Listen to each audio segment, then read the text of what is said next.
Welcome to my YouTube channel, guys. I have here steps, instruction, how to turn your private to public. Yung mga videos niyo po, short, at saka yung mga long videos sa YouTube channel. It's so easy and simple.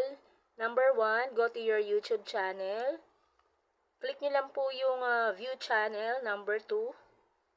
Number 3, click niyo lang po yung manage videos. Number 4 po, may mga option na po yun.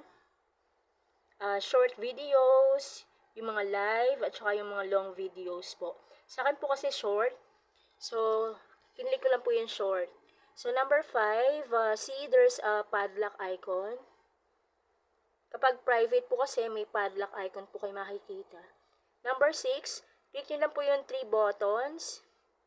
Sa gilid po yun. May tuldok-tuldok po doon. 3 buttons po yun. Click nyo lang po. Number 7, click nyo lang po yung mapupunta po kayo sa page na maraming option. Save to playlist, share video, promote, edit advanced, settings, in studio, save to device, and then cancel. Click nyo lang po yung edit.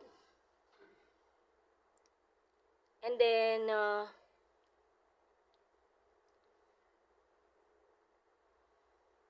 may option po na lalabas. Number 8, add description. Meron po siyang select audience. Meron pong location, may add to playlist, altered content. Click nyo lang po yung private na may padlock. Number 9, set visibility. May option po yan, private, unlisted, public. Since naka-private po ako, click ko po yung public para maging public na po yung short videos ko sa YouTube. Next po, number 10, click arrow backward. Number 12, click save upper part.